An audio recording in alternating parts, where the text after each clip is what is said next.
Recording ना अभी रोक देंगे।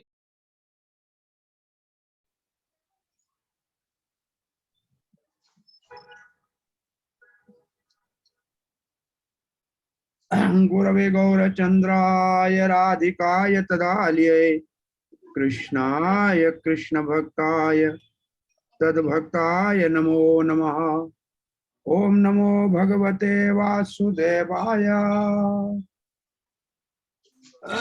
ओम नमो भगवते वासुदेवाय। ओम नमो भगवते वासुदेवाय। कृष्णाय वासुदेवाय देवकी नंदनाय च नंद गोप कुमाराय गोविंदाय नमो नमः। जय श्री कृष्ण चैतन्य प्रभु नित्यानंद श्री अद्वैत गदाधर शिवासदि गौर भक्त वृंद। हरे कृष्णा कृष्णा कृष्णा हरे हरे, हरे राम राम राम हरे हरे। हरे कृष्णा। प्रिय प्रहलाद देश भक्तवृंद, आप सबका भक्ति शास्त्री भगवत गीता के अध्ययन में हार्दिक स्वागत है। हमने कल भगवत गीता यथारूप के दूसरे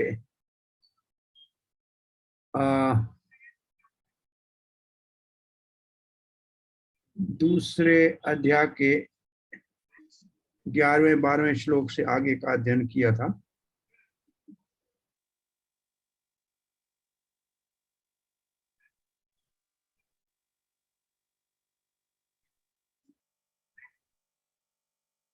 तो हम अब इससे आगे आज अध्ययन शुरू करेंगे।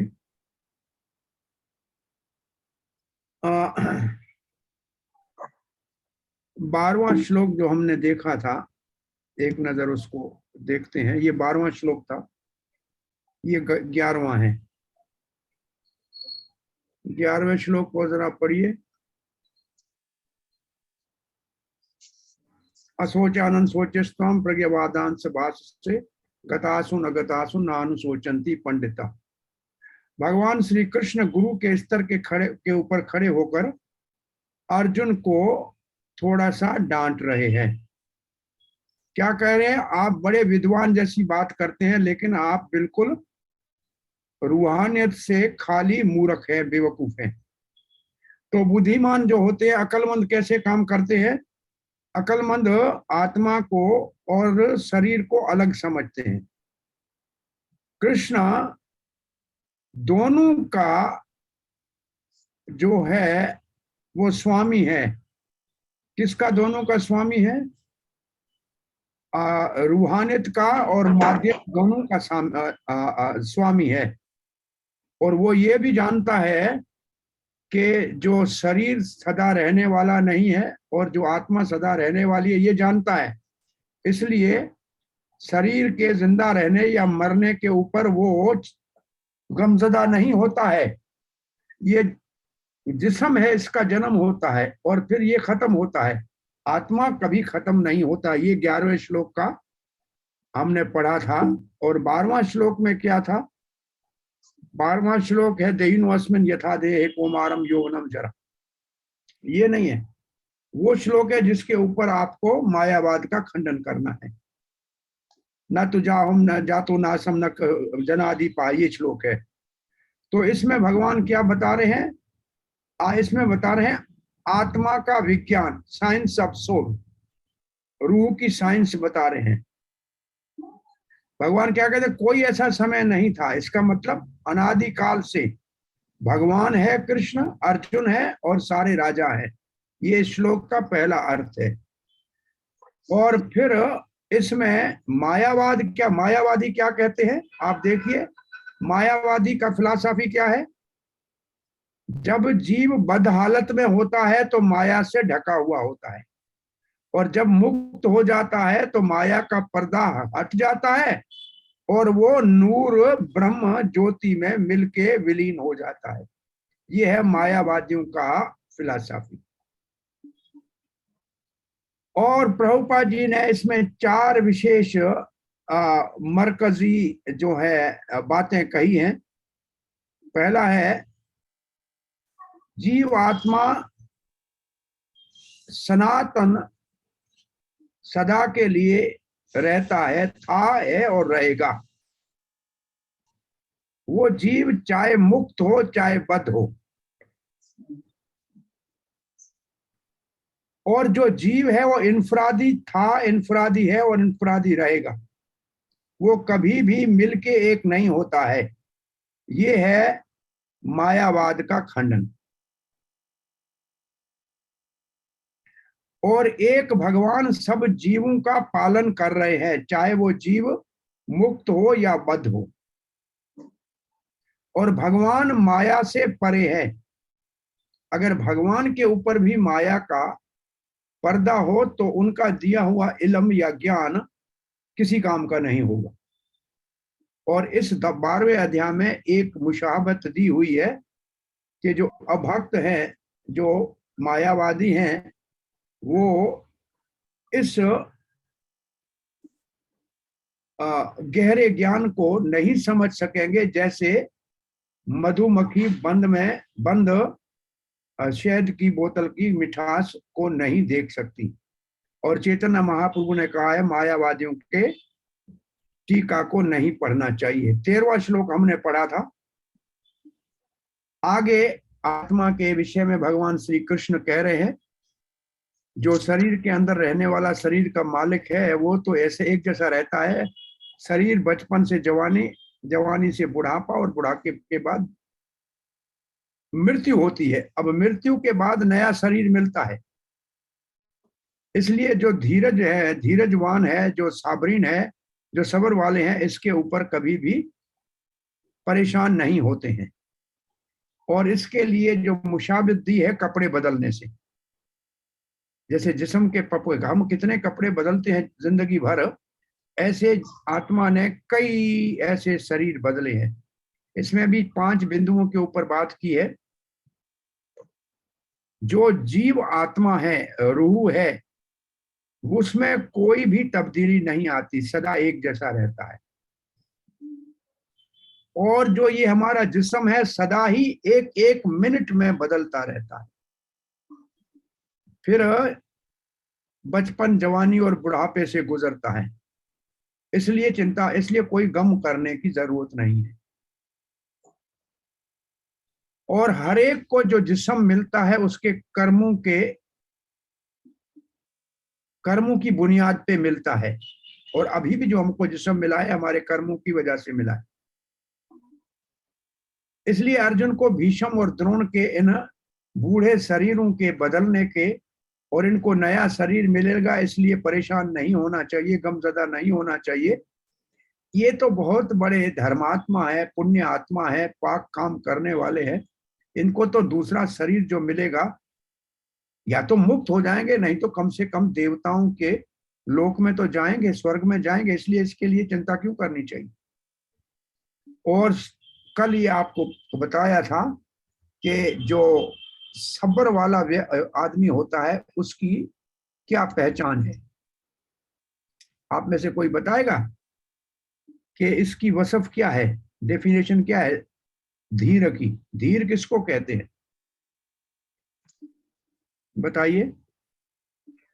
प्रभु वो अमन और पुरसुकून रहता है। हाँ जी, हरे कृष्णा प्रभु जी। प्रभु वो अमन और हरे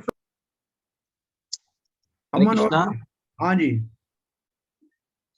धैर्य व्यक्ति दुख और सुख में कभी विचलित नहीं होता।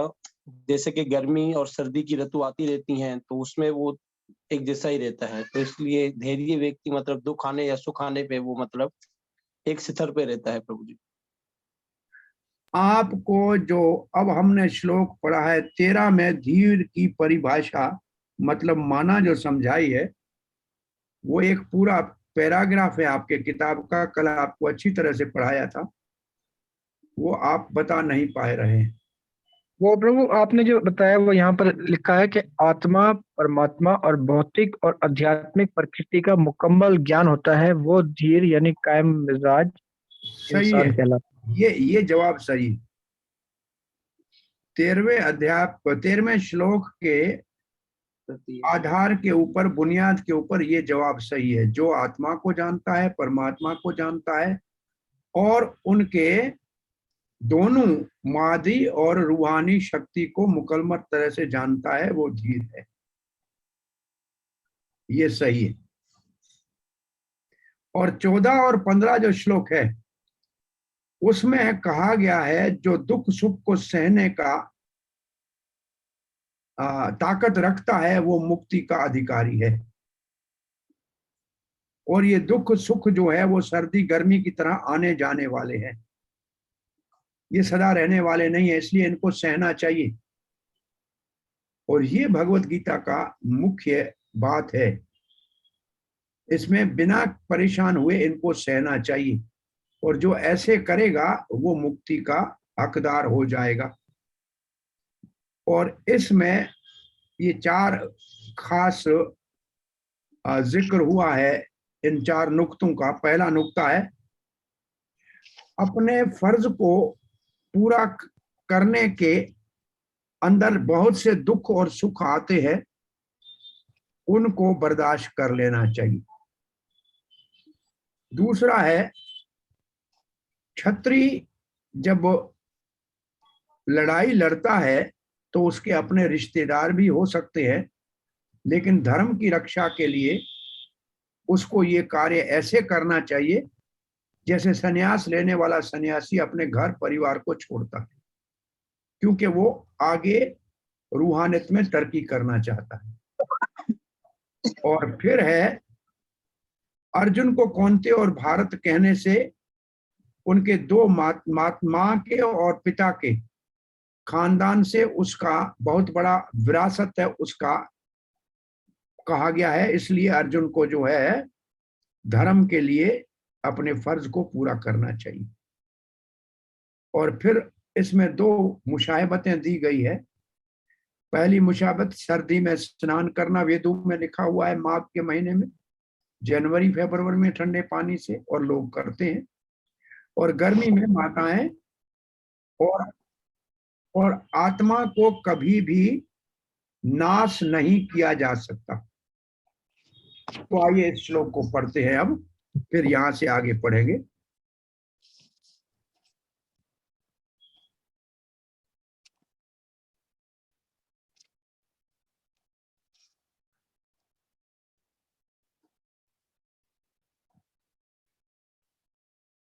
ये 16वां श्लोक हम पढ़ने जा रहे हैं। आइए।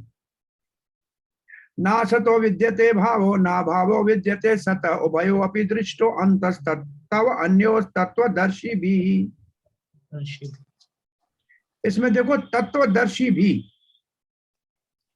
तत्वदर्शी भी का मतलब है जो असलियत को जानते हैं। इसका मतलब आलिम लोग, विद्वान लोग, वो क्या जानते हैं? ना सतो विद्यते भावो, जिसका जो आर्जी है वो सदा रह नहीं सकता। ना भावो विद्यते सतः, और जो सदा रहने वाला है उसका तो कभी वजूद खत्म हो ही नहीं सकता है। उभयो अभी दृष्टो अंतस तब अन्योस तत्वदर्शी भी। तो इसमें अपि दृष्टो अंतस, इसका अर्थ है इस नतीजे को, जो इस नतीजे के ऊपर जो पहुंचता है कि ये दोनों अलग अलग चीजें, जिस्म अलग है जो सदा रह नहीं सकता, और आत्मा अलग है जो खत्म कभी हो नहीं सकती। ये इस श्लोक का माना है।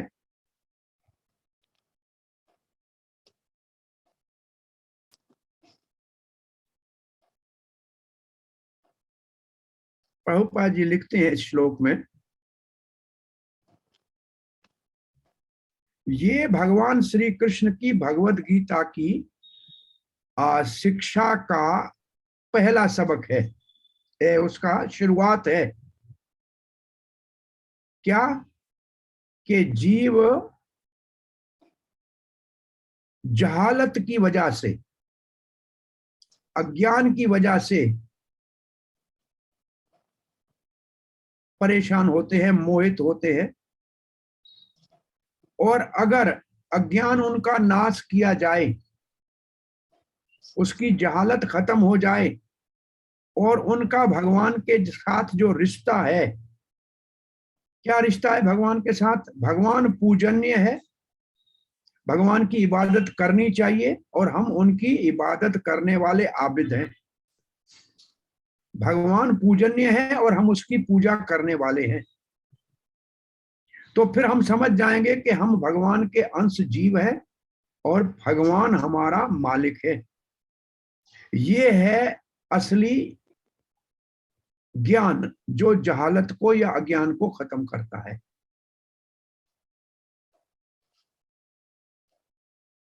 अब को इसको समझने के लिए हमारे को जीव और भगवान को अच्छी तरह से समझना चाहिए, और उन दोनों का आपस में क्या रिश्ता है इसको समझना चाहिए।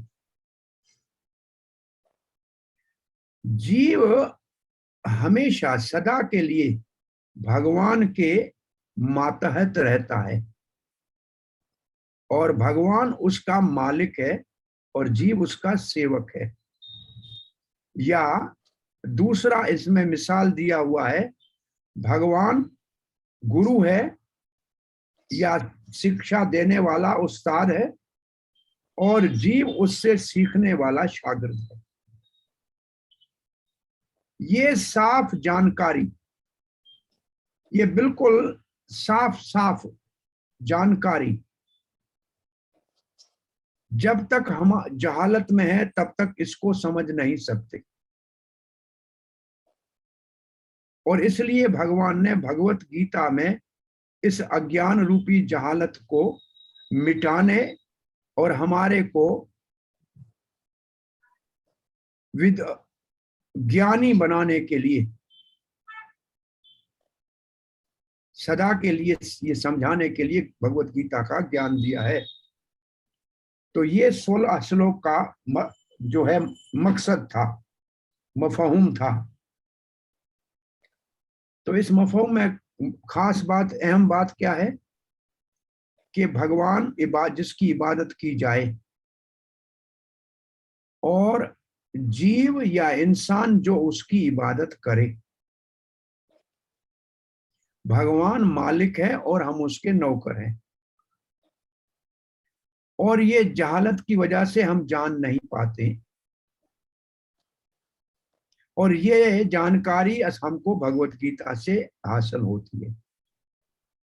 अब हम पढ़ रहे हैं 17वां श्लोक। अविनाशी तु तद्विधि येन सर्वम इदम ततम विनाशम अव्यस्यास्य न कश्चित् कर्तुम अर्हति। अविनाशी तो तद्विधि, आप विधि का मतलब है जान लो। तुम ये जान लो कि आत्मा का कभी नाश नहीं हो सकता। बोला वो आत्मा है अगर हमारे जिस्म में, तो पता कैसे लगे? ये न सर्वम इदम ततम, उस रूह के जिस्म में होने से सारे जिस्म में शऊर है,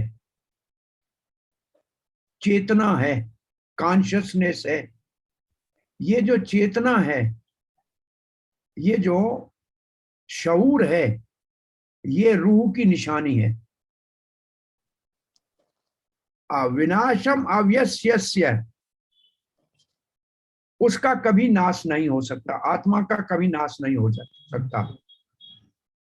कोई भी कभी भी उस आत्मा को जो सारे जिस्म में शऊर या चेतना के जरिए मुशाहिदे में आती है, उस आत्मा को कभी भी कोई भी नाश नहीं कर सकता।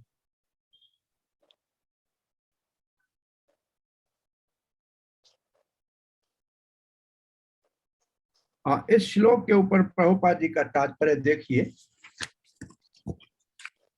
श्लोक नंबर 17। ये श्लोक आत्मा के असली हैसियत का बयान कर रहा है, जो सारे जिस्म में फैला हुआ है। तो कोई भी इंसान ये समझ सकता है वो क्या चीज है जो सारे जिस्म में फैला हुआ है। वो है शऊर, वो है चेतना, वो है कॉन्शियसनेस। हमें पांव में कांटा लगेगा तो दर्द हमारे को पता लगेगा कहाँ हो रहा है। वो तो हमको हमारे जिस्म में होने वाले दुख, तकलीफ, दर्द का पता लगता है। ये पता उस आत्मा के इस जिस्म में होने की वजह से लगता है। लकड़ी को, पत्थर को आप कुल्हाड़ी मारो सूख तो उसको पता नहीं लगता है। सूखे हुए लकड़ी को, जो जड़ है, जो मादी है, उसको। और हम सिर्फ अपने जिस्म के ही दुख दर्द को समझ सकते हैं, सबका नहीं समझ सकते, क्योंकि हमारे जिस्म में हमारी आत्मा है, इसलिए हमको पता लगता है। इसके बाद प्रभुपाद जी जो रूह है या आत्मा है वो कितना छोटा है उसके लिए 2 उपनिषद के श्लोक देते हैं, श्वेताक्षर उपनिषद का, कठोपनिषद का। इन श्लोकों में ये बताया गया है कि हमारे बाल के आगे के हिस्से को 1000 टुकड़ों में किया जाए और 100 टुकड़ों में करके फिर उसको 100 टुकड़ों में किया जाए, उससे भी छोटा आत्मा का नाप है, इसलिए उसको देखा नहीं जा सकता।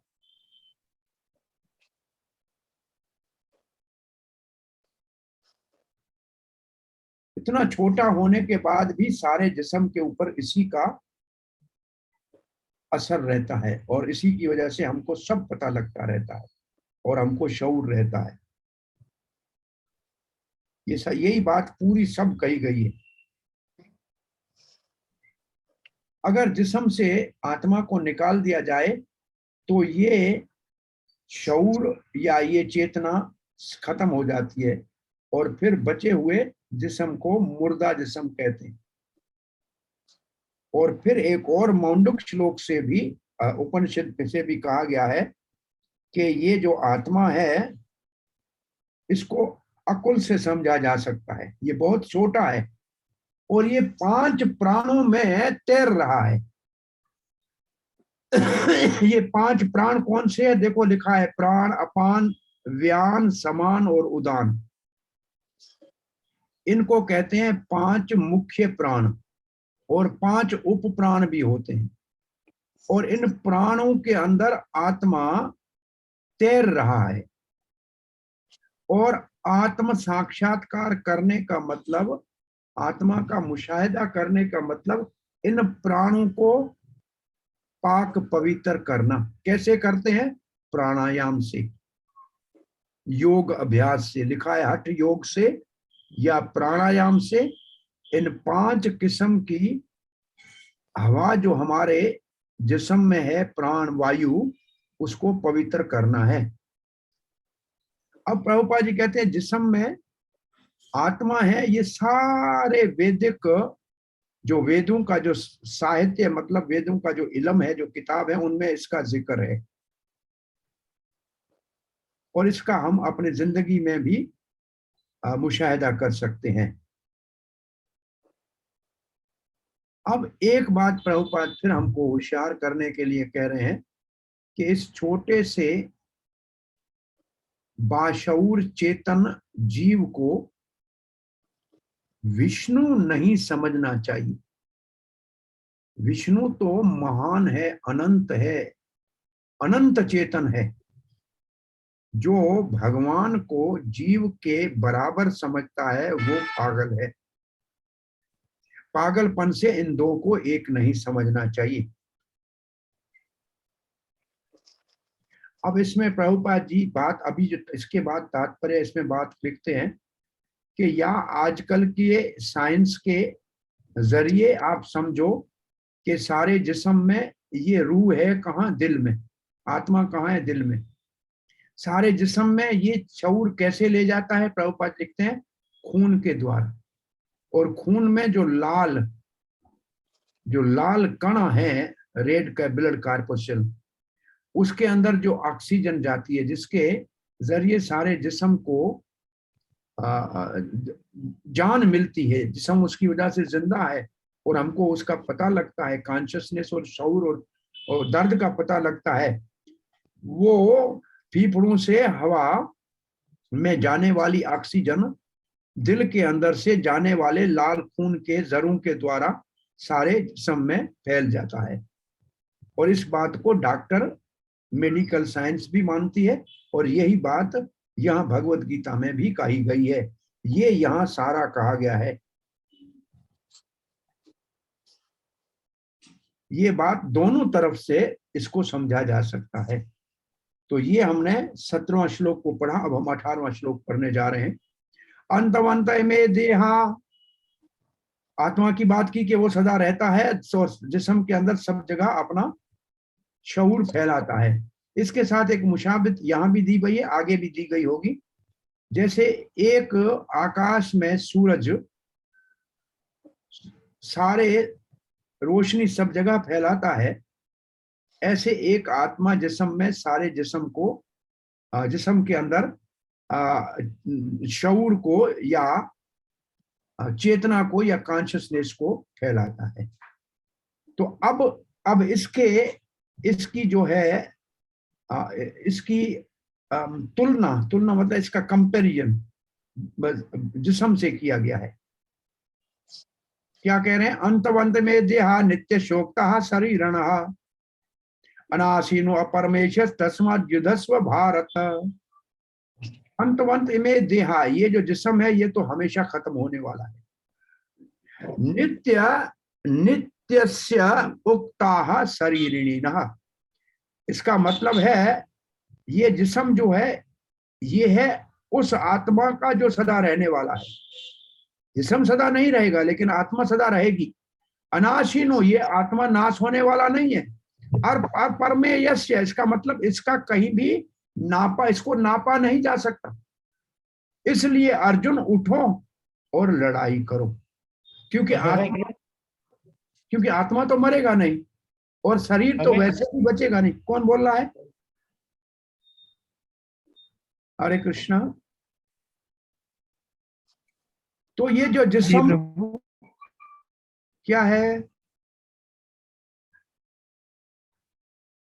क्या कोई सवाल है? हरे कृष्णा। हाँ जी बोलिए। प्रभु, जैसे आपने अपनी बताया कि आत्मा दिल में रहती है और उसका जो शऊर है वो ब्लड के थ्रू पूरी बॉडी में मूव होता है, लेकिन आजकल जैसे बताया जाता है कि जो दिल है वो भी ट्रांसप्लांट होता है, तो उसके बाद फिर ये आत्मा मतलब दूसरे में दिल में शिफ्ट हो जाती है। ये सवाल, हाँ, यहाँ ये सवाल प्रभुपाद से पूछा था कि ऑपरेशन करके दिल बदलते हैं तो क्या होता है। बोला मैं इस कुर्सी के ऊपर बैठा हूं, आप कहते हैं कि ये कुर्सी हम निकालते हैं, दूसरी कुर्सी पे बैठो तो क्या होगा? मैं दूसरी कुर्सी पे बैठ जाऊंगा। वो जगह ही है दिल जिसके अंदर आत्मा है, अगर निकाल के दूसरी लगो तो उसमें चला जाएगा। प्रभुपाद ने यही जवाब दिया था जब किसी ने पूछा था। तो अब इस श्लोक के ऊपर प्रभुपाद जी लिखते हैं, ये हमारा जो जिस्म है ये एक दिन खत्म होगा, इसको सदा के लिए रख नहीं सकते। और जो हमारा आत्मा है भले वो छोटा है, देखा नहीं जा सकता है, जब देखा ही नहीं जा सकता है तो उसको कोई दुश्मन कैसे मारेगा? तो मारने का तो सवाल ही नहीं उठता। जैसे पहले श्लोक में कहा गया है ये बहुत छोटा है, इसका कोई नाप भी नहीं कर सकता है। तो दोनों नजरियों से हमें परेशान नहीं होना चाहिए। कौन से दो नजरिए? आत्मा तो मारा नहीं जा सकता है और जिस्म बचाया नहीं जा सकता। ये दोनों नजरियों को समझने के बाद प्रभुपाद जी कहते हैं, फिर प्रभुपाद जी यहां लिखते हैं कि हमें जो जिस्म मिला है ये हमारे कर्मों के कारण मिला है, और इसलिए हमारे को अपने धर्म के कार्य करने ही चाहिए, क्योंकि उसी से हमारे को दूसरा जन्म शरीर मिलेगा। वेदांत सूत्र में कहा गया है, अब प्रभुपाद जी एक मुशाहबत दे रहे हैं कि छोटा सा एक किरणा सूर्य का आता है, उसमें छोटे छोटे दाने कितने होते हैं? आपने खिड़की से आते हुए सूर्य के किरणें में दानों को देखा है कितने होते हैं? ऐसे जो छोटे छोटे दाने हैं ये है आत्मा, जी प्रभु। और सूर्य है भगवान। भगवान की जो तुलना या मुशाबित सूर्य से दी गई है, और उसके किरणों में जो छोटे छोटे दाने चमक रहे हैं वो जीवात्मा है। जैसे एक सूर्य पूरे दुनिया को संभालता है, रोशनी देता है, ऐसे एक आत्मा सारे जिस्म को चलाता है, जिंदा रखता है। जैसे ही आत्मा जिस्म से निकल जाती है तो हमारा शरीर सड़ने लगता है। तो हमारा शरीर अब चल रहा है क्योंकि इसमें आत्मा है, नहीं रहेगी तो ये 24 घंटे में सड़ना शुरू हो जाएगा। तो जो जिस्म है ये कोई ज्यादा अहमियत वाला नहीं है, अहमियत वाली आत्मा है। इसलिए अर्जुन को यहाँ भगवान सलाह दे रहे हैं कि तुम अपने क्षत्रिय के धर्म वाले कर्म को ऐसे करो जैसे ब्राह्मण यज्ञ करता है। तुम जिस्मों का ज्यादा ख्याल मत करो, आत्मा की अमरनाथ को ध्यान में, आत्मा अमर है इस बात को ध्यान में रख के और अपने फर्ज को पूरा करो और धर्म का ये युद्ध करो। 19वां श्लोक पढ़ने जा रहे हैं। य एनम वेति हंतारम यश्चैनम मन्यते हतम उभौ तो न विजानीतो नायम हंति न हन्यते। य एनम वेति हंतारम, जो कोई समझता है कि इस आत्मा को मारा जा सकता है। वेति का मतलब जानना है, हंतारम का मतलब हंत कहते हैं मारने। यश्चैनम मन्यते हतम, और कोई कहता है कि ये मरता है। उभौ तो न विजानी, दोनों नहीं जानते हैं, दोनों जाहिल हैं, बिल्कुल नहीं जानते। नायम हंति न हन्यते, न ये मरता है न ये मारा जा सकता है, आत्मा के लिए कहा जा रहा है।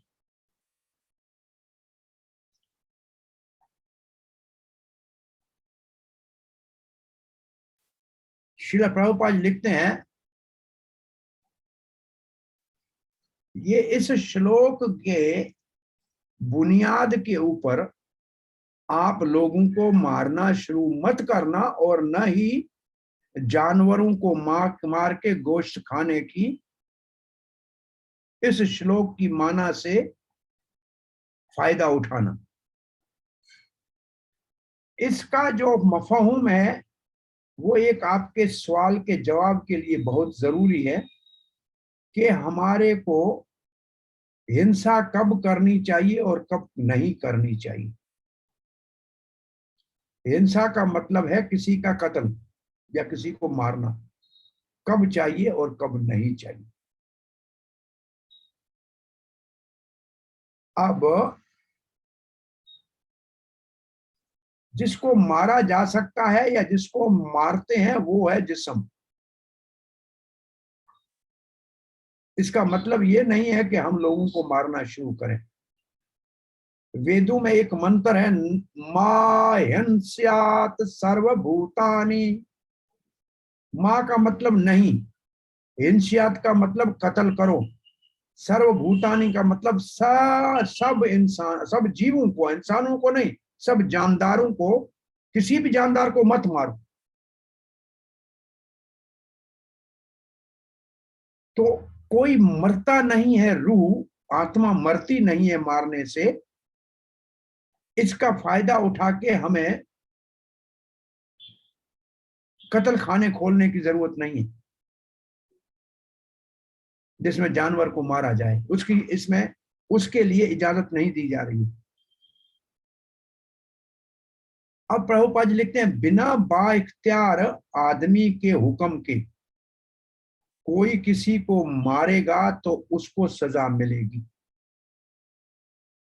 ये जैसे ये एक मुल्क का कानून होता है कि कातिल को सजा मिलती है, ऐसे कोई किसी भी जानदार को मारेगा तो भगवान की तरह कुदरत उसको सजा देगी।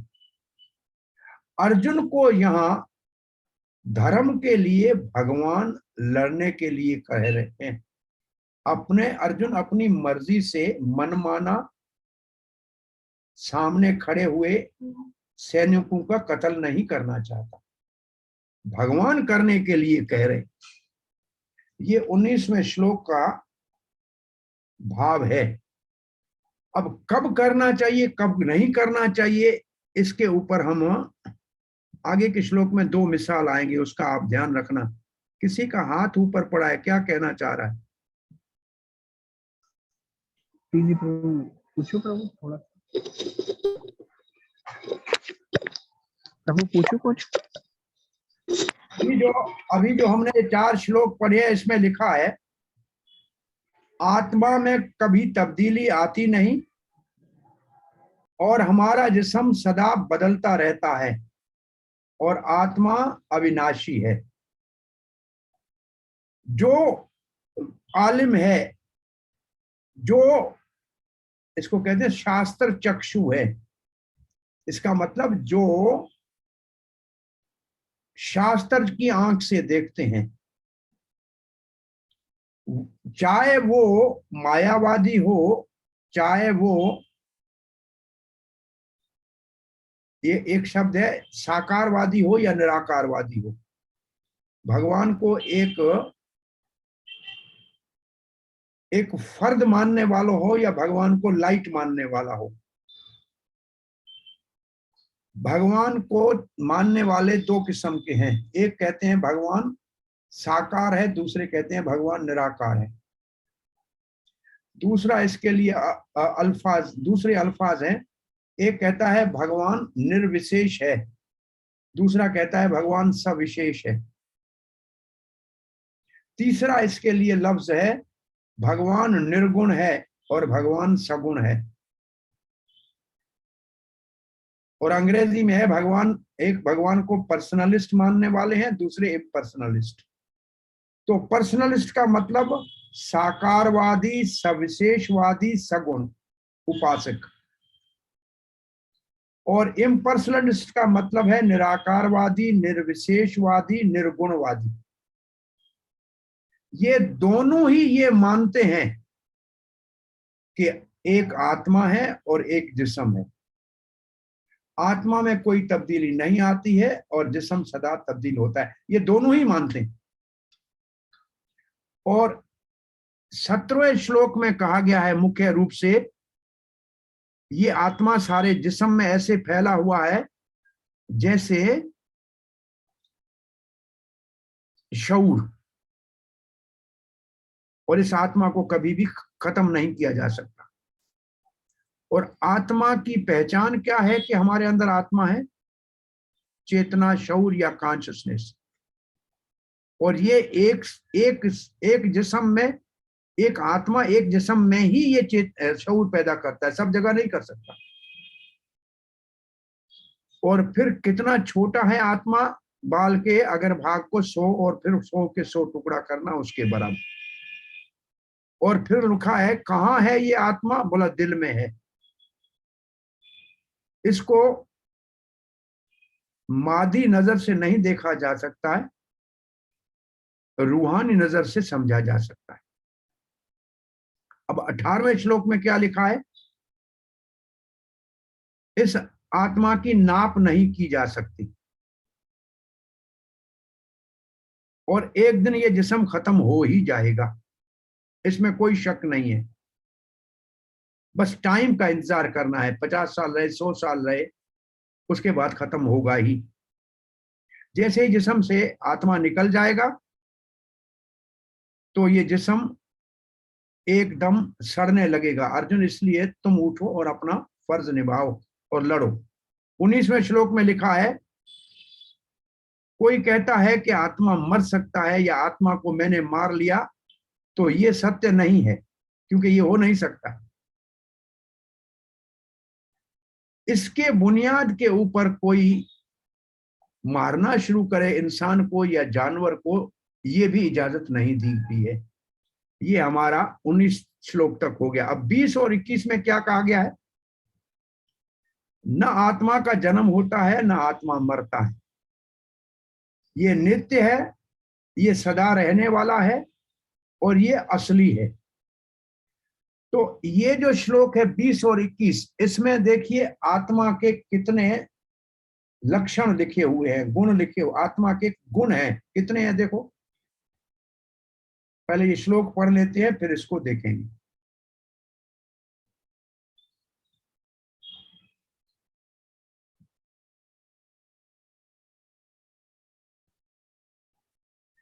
न जायते म्रियते वा कदाचिन न भूत्वा भविता वा न भूय अजो नित्यम शाश्वतो अयम पुराणम न हन्यते हन्यमाने शरीरे।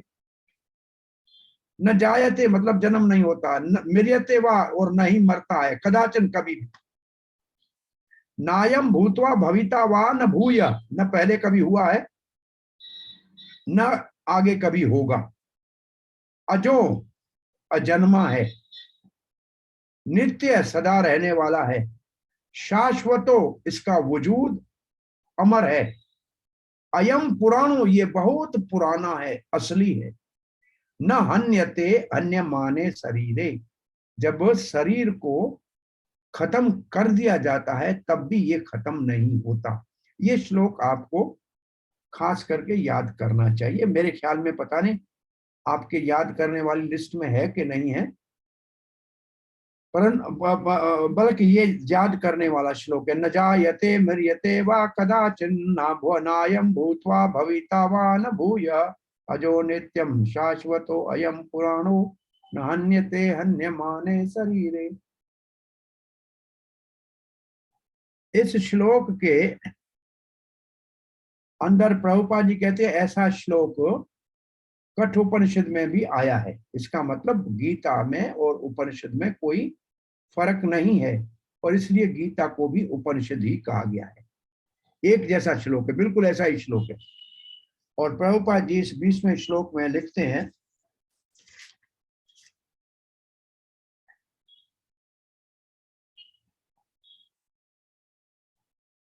अच्छा इसमें खास बात क्या लिखी हुई है कि जिस्म में 6 तब्दीलियां होती रहती हैं। जन्म लेता है, कुछ समय रहता है, बढ़ता है, अपने जैसे और पैदा करता है, फिर थोड़ा बूढ़ा होता है, टूटता फूटता है, फिर खत्म होता है। तो इनको कहते हैं 6 तब्दीलियां। अच्छा यहां आज आपको ये बात भी बता दें, सिर्फ मादी चीज हो, जैसे कुर्सी है, टेबल है, उसमें सिर्फ 3 चीजें, 3 तब्दीलियां होती हैं। उसको एक बनाया जाता है, कुछ वक्त रहता है, फिर टूट फूट के खत्म होता है। 3 ही तब्दीलियां आती हैं सिर्फ मादी चीजों में। लेकिन जो मादी चीज जिसके अंदर आत्मा है उसमें 6 तब्दीलियां आती हैं। जैसे हमारा ये जिस्म मादी है, इसमें आत्मा है, तो इसमें 6 तब्दीलियां। हमारा जन्म हुआ इस शरीर का, फिर ये बड़ा हुआ, फिर इस ने अपने जैसे कुछ और पैदा किए, फिर ये कुछ समय रहा, फिर ये बूढ़ा होके कमजोर हुआ, और फिर ये खत्म हो जाएगा। ये 6 तब्दीलियां उस मादी चीज में आती हैं जिसमें आत्मा है। कुर्सी दूसरी कुर्सी पैदा नहीं कर सकती, नहीं, उसमें 6 तब्दीलियां नहीं, उसमें 3 तब्दीलियां आती हैं। ये सब तब्दीलियां जिस्म में आती हैं, आत्मा में कोई तब्दीली नहीं आती है, रूह में कोई तब्दीली नहीं आती। और प्रभुपाद जी इस मफहूम में लिखते हैं, ये जो हमारी आत्मा है ना, ये पूर्ण ज्ञानमय है। सत्य चित्त आनंद आत्मा को भी कहते हैं। सत्य का मतलब सदा रहने वाला, चित्त का मतलब पूर्ण ज्ञान वाला, पूरा इल्म है इसको। आनंद का मतलब हमेशा के लिए खुश है। ये तीनों आत्मा के लक्षण हैं। और क्योंकि ये इसको पूर्ण ज्ञान है, इसलिए ये सदा ही चेतन है, सदा ही बाशऊर है। इसलिए शऊर आत्मा का ही निशानी है।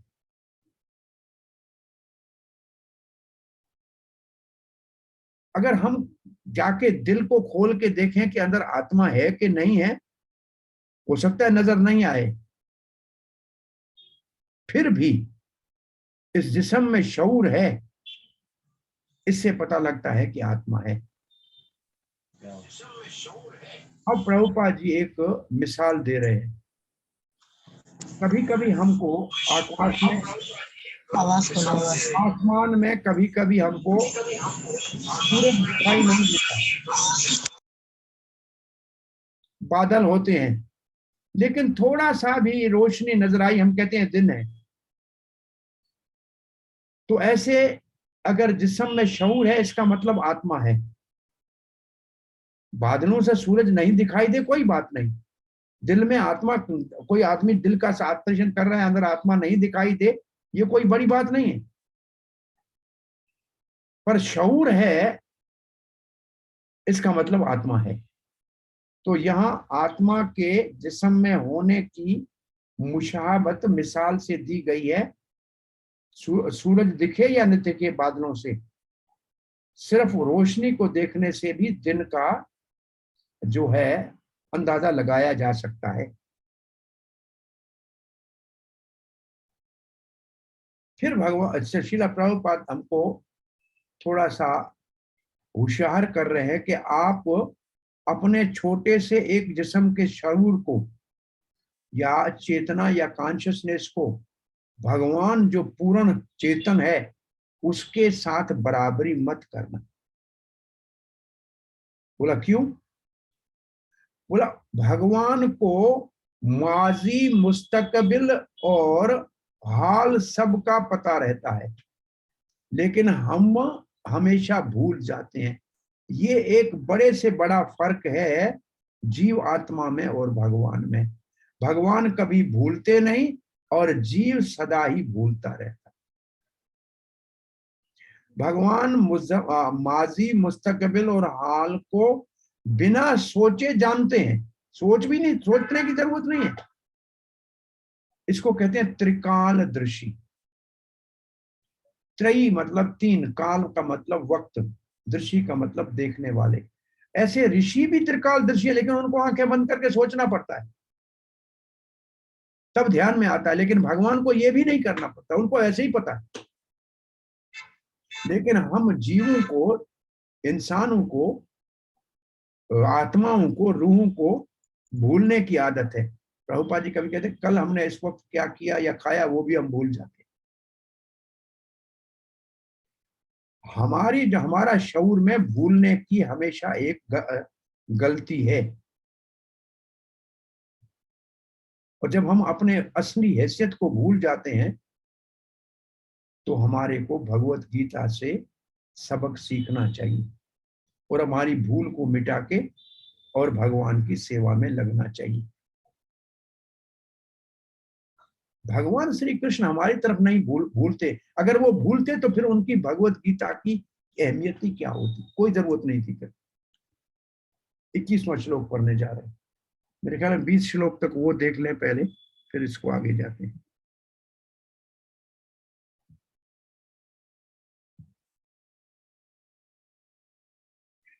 ये है 20 और 21 श्लोक में आत्मा के कितने लक्षण है, यहां देखो। वो 21वां हमको पढ़ना था, चलो पढ़ते हैं। आत्मा कभी जन्म नहीं लेता, एक, कभी नहीं मरता, दो, वो अजन्मा है, तीन, वो सदा रहने वाला है, चार, उसका वजूद कभी नहीं खत्म होता, ये है 6, वो पुराना है, ये 7, और जब जिस्म खत्म होता है तो नहीं खत्म होता है, 9, और इसको कभी नाश नहीं किया जा सकता है, 10, और ये किसी और के साथ मिलाया नहीं जा सकता है। आत्मा के ये यहाँ लक्षण है 20 और 21 श्लोक में। कितने? 1 2 3 4 5 6 7 8 9, आगे और आएंगे, ये 30 लक्षण मिलेंगे आपको। और इसके मुकाबले में ये जो हमारा जिस्म है और वो जिस्म जिसमें आत्मा है, वो आत्मा में तब्दीली नहीं आती। जिस्म में ये 6 तब्दीलियां है, जन्म होता है, कुछ समय रहता है, बड़ा होता है, अपने से और कुछ अपने जैसे पैदा करता है, फिर टूटता फूटता है और फिर मर जाता है। तो आइए 20वें श्लोक में हमने क्या कहा, आत्मा का पता कैसे लगता है? शऊर से। वो दिल में रहता है लेकिन वहां दिखाई नहीं दे, कोई बात नहीं, फिर भी हम शऊर के की मौजूदगी से आत्मा का पता लगा सकते हैं, जैसे बादलों से ढके हुए सूरज से भी दिन का पता लग सकता है। दूसरा, आत्मा पूर्ण ज्ञानमय है और पूर्ण चेतन है। ये पूर्ण ज्ञान में चेतन होते हुए भी भगवान के बराबर नहीं है, क्योंकि जे भूलता है भगवान कभी नहीं भूलते। भगवान माजी मुस्तकबिल हाल को जानते हैं, हम नहीं जानते। अब हम 21वां श्लोक पढ़ने जा रहे हैं। वेदा विनाशिनम नित्यम येनम अजम अव्ययम कथम स पुरुष पारथ कम घात्यंति कहंति कम। वेद, वेद का मतलब जानो। वेद विनाशिनम कहता है कि ये जान लो कि इस आत्मा को कभी भी मारा नहीं जा सकता। वेद विनाशीनम नित्यम, ये सदा रहने वाला है। यह एनम अजम अव्ययम, ये अजन्मा है। व्यय कहते हैं, व्यय व्यय की मतलब है खर्चा। जैसे आपके पास 100 का नोट है, आपने 50 रुपये खर्च किया तो 50 बचेगा, लेकिन आत्मा से कुछ निकलता नहीं है और वो कभी घटता नहीं है और कभी नहीं बढ़ता नहीं है, वो हमेशा एक जैसा रहता है। अव्ययम का मतलब सदा एक जैसा रहता है। कथम सब पुरुष भारत पारत, अर्जुन फिर कोई इंसान कम घात्यंती हम भांति कम, तो फिर किसको मारेगा? जब आत्मा मरता ही नहीं है तो मारेगा किसको? मारने वाला कौन है? कोई नहीं मरता है, न कोई मारता है। ये इस श्लोक का भाव है। और इस श्लोक के अंदर कुछ बातें बहुत अच्छी लिखी हैं, और ये आपका कभी वो मजमून लिखना हो तो कि कब हिंसा करनी चाहिए और कब नहीं करनी चाहिए। इसके लिए इसके अंदर 2 मिसाल है, और ये 2 मिसाल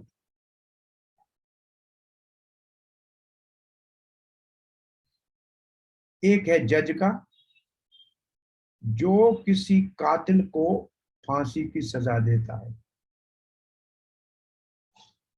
तो उस जज को कातिल नहीं कहते,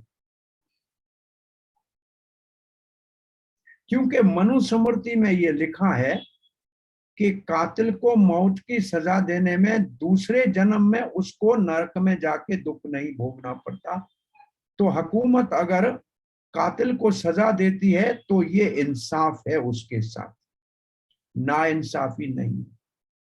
दूसरा मिसाल दिया हुआ है, सर्जन चाकू से किसी का गला काटता है तो उसकी जिंदगी बचाने के लिए, उसको मारने के लिए नहीं। ये 2 ऐसे मारने के कार्य हैं जिनके वजह से उन दोनों को कातिल नहीं कहा जाता। न डॉक्टर को कातिल कहा जाता है और न ही जज को कातिल कहा जाता है। ऐसे ही अर्जुन, क्षत्रिय अगर धर्म के लिए किसी को मारे तो उसको भी कातिल नहीं कहा जाएगा। और यहां तो मैं कृष्ण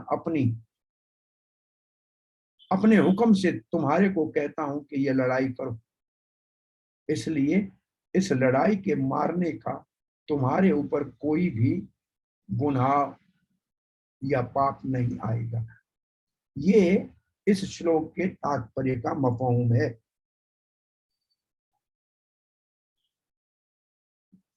ठीक है, ये आप पढ़ के देखिए, इसके अलावा कुछ नहीं है, इतना ही लिखा है। हमने आपको आम जबान में ये बात बता दी है। सर्जन का ऑपरेशन मारने का मकसद नहीं होता, और जज का कत्ल का हुक्म दुश्मनी नहीं है। इस किस्म की कभी अपने फर्ज के मुताबिक काम करना पड़े तो गुनाह नहीं है। अब हम 22वां श्लोक पढ़ने जा रहे हैं। ये एक मिसाल है, बहुत अच्छा एक मिसाल दिया हुआ है। वासांसि जीर्णानि यथा विहाय नवानि गृह्णाति नरो अपराणि तथा शरीराणि विहाय जीर्णानि अन्यानि संयाति नवानि देहि।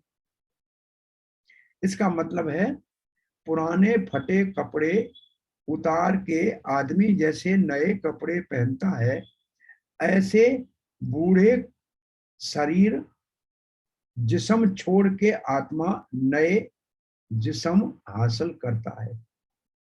और जब ये श्लोक मैं पढ़ता हूं तब सबसे एक सवाल पूछता हूं कि आप बताओ, आज तक आपकी उम्र में आपने कितने कपड़े बदले हैं? आपको याद नहीं है। इस एक उम्र में हमने कितने कपड़े बदले हमको याद नहीं है, तो हमने कितने जिस्म बदले इसका कोई हिसाब नहीं। और दूसरा, इसके मिसाल में ये देता हूं कि कम कपड़े रखोगे तो आगे कम जन्म लेने पड़ेंगे, ज्यादा कपड़े इकट्ठे करोगे तो ज्यादा जन्म लेने पड़ेंगे। ये मेरा अपना इसके ऊपर मुशाहिदा है। क्योंकि आप सादा जिंदगी गुजारोगे तो भगवान के पास जाओगे, और सारा दिन ही कपड़ों में उलझे रहोगे, ये पहनूं कि ये पहनूं, तो कब भगवान का नाम जपोगे हरे कृष्णा, और कब बैठ के गीता पढ़ोगे। इसलिए सादी जिंदगी बहुत जरूरी है। अब इसके मफहूम में बहुत कुछ लिखा हुआ है कि आत्मा कैसे जिस्म बदलता है। बोला जैसे इंसान कपड़े बदलता है।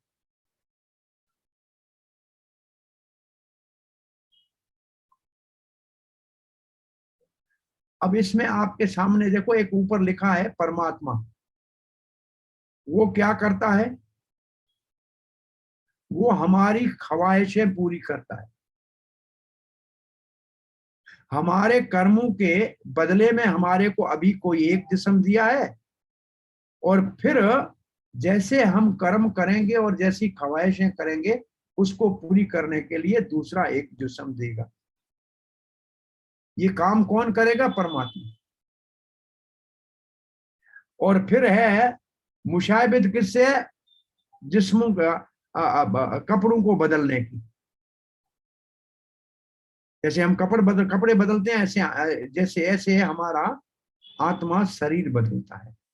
दूसरा, एक इसके अंदर मिसाल दिया हुआ है कि जैसे एक पेड़ के ऊपर दो परिंदे बैठे हैं। एक परिंदा है जीव आत्मा, जो अपने कर्मों का फल भोगता है, कभी सुख कभी दुख। दूसरा परिंदा है परमात्मा। वो केवल शाहिद है, वो साथ में रहता है, देखता रहता है क्या करता है, लेकिन वो कोई सुख दुख का फल नहीं भोगता। ये दोनों में फर्क है। और तीन बातें इसमें कही गई है।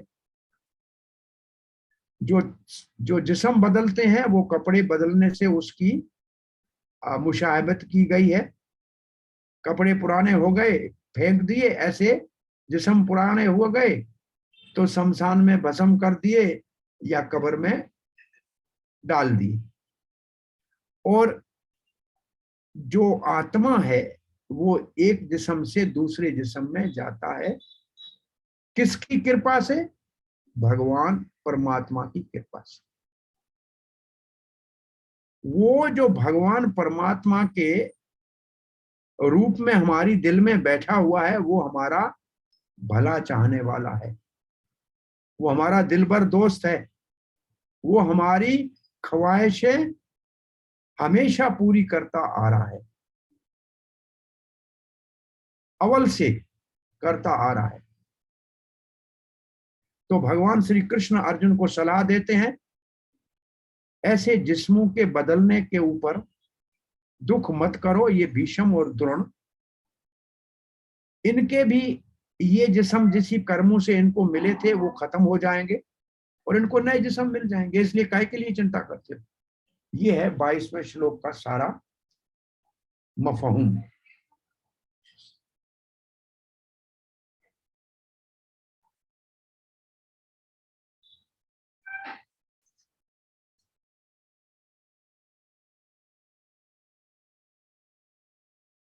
प्रभुपाद ने सलाह दी है कि हमारे दिल में दो बैठे हुए हैं परंदे। एक परंदा जो जीव है वो अगर भगवान की ओर देखे और उससे सलाह ले तो फिर इस जन्म मृत्यु के चक्कर से और बार बार जिस्म बदलने से बच जाएगा। ये 22वां श्लोक। अब हम आगे पढ़ रहे हैं 23वें श्लोक में। अब और कुछ आत्मा के जो लक्षण है बताए जाएंगे। क्या? कि उसको काटा नहीं जा सकता है, जलाया नहीं जा सकता है, सुखाया नहीं जा सकता है, डुबाया नहीं जा सकता है पानी में। तो ये श्लोक हम पढ़ने जा रहे हैं। नयनम छिन्दन्ति शस्त्राणि नयनम दहति पावक न चयनम क्लेदयांतापो न शोषते न शोष्यति मारुतः। छिन्दन्ति शस्त्राणि, शस्त्र मतलब हथियार, छिन्दन्ति का मतलब टुकड़ा टुकड़ा करना, नयनम माने कभी भी नहीं। आत्मा को हथियार से काटा नहीं जा सकता, चाकू तलवार तीर बंदूक से काटा नहीं जा सकता। नयनम दहती पावक, दहती का मतलब जलाना, पावक मतलब आग से जलाया नहीं जा सकता। न चैनम क्लेदयंती आपो, आप कहते हैं पानी से इसको भिगाया डुबाया नहीं जा सकता। और न शोषयति मारुत, मारुत कहते हैं हवा को, उससे इसको सुखाया नहीं जा सकता। तो इस श्लोक में आत्मा को इन 4 किस्म के हथियार से, पानी से, आग से या हवा से खत्म नहीं किया जा सकता। इस श्लोक में एक मुशाबित दी हुई है इसके मफहूम में। एक बड़ी आग और उससे निकलने वाली चिंगारियां, चिंगारियां है आत्मा और बड़ी आग है भगवान। जब तक चिंगारी आग से जुड़ी है तो उसमें रोशनी भी है, गर्मी भी है, और वो आग जैसा काम करती है। जैसे चिंगारी आग से अलग होकर नीचे गिर जाती है तो राख बन जाती है, भस्म बन जाती है, उसमें न रोशनी होती है और न वो किसी को जला सकती। ये एक मुशाबित दी गई है। और इसमें 3 खास बातें मफहूम में है। पहली बात है, किसी भी हथियार से, चाहे तलवार हो या कोई जलाने वाला हथियार हो या कोई पानी से डुबाने वाला हथियार हो या कोई तूफान की तरह हवा के जरिए चलाने वाला हो, ये हथियार असल में वैदिक काल में ऐसे हथियार होते थे। तलवार का तो पता है, फिर अग्नि बाण होता था जो आग उगलता था, फिर जो है बरसात बरसाने वाला बाण होता था जो डुबा देता था, और फिर तूफान लाने वाला बाण होता था, जैसे अग्नि बाण है तो वर्षा बाण है, सन्मोहन बाण, ऐसे अलग अलग हथियार हुआ करते थे। इनमें से किसी से भी आत्मा को काटा मारा नहीं जा सकता। दूसरा है, ये आत्मा भगवान का नित्य सनातन अंश है।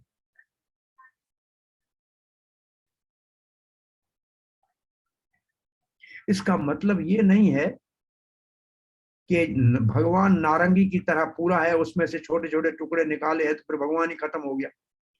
जैसे अनार में से छोटे छोटे दाने निकलते फिर अनार का वजूद ही खत्म हो जाता है। नारंगी में से वो एक एक टुकड़ा निकालेंगे नारंगी का तो नारंगी खत्म हो जाती है, ऐसा नहीं है। भगवान आग और चिंगारी के बराबर है। आग और चिंगारी के बराबर। प्रभुपाद ने तीसरी मुख्य बात इस मफहूम में लिखी है, जब ये जीव आत्मा मुक्त हो जाएगा तो ब्रह्म में लीन हो जाएगा, ऐसी बात नहीं। भक्त होगा तो भगवान के धाम में जाकर सेवा करेगा, ज्ञानी होगा तो अपने आप को ब्रह्म में लीन कर सकता है। यह है 23वें श्लोक का मफहूम।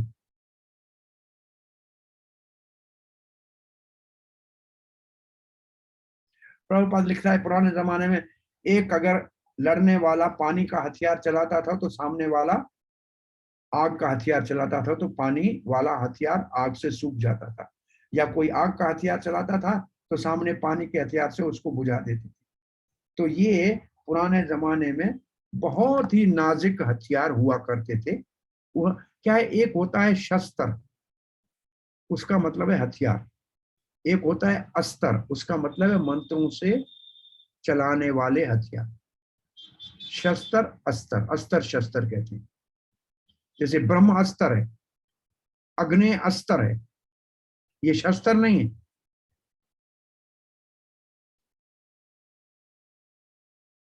तो प्रभुपाद कहते हैं आज भी लोगों ने बहुत से मिसाइल बनाए हैं, लेकिन पहले इससे ज्यादा थे और वो बहुत नाजुक हुआ करते थे, और जिसको मारना है उसी को मारते थे, और पड़ोसी को खराश भी नहीं आती थी।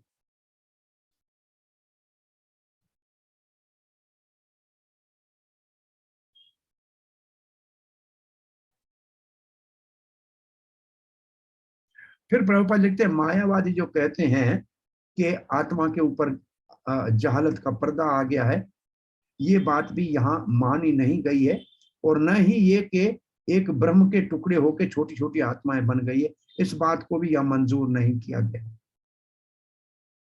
क्योंकि आत्मा तो सदा के लिए अलग एक अपना वजूद रखता है। जैसे आग में चिंगारी, यहां ये मुशायबत दी गई है। वारा पुराण में लिखा है, ये बात आग और चिंगारी की वारा पुराण में लिखी है। अब 24वां श्लोक पढ़ने जा रहे हैं।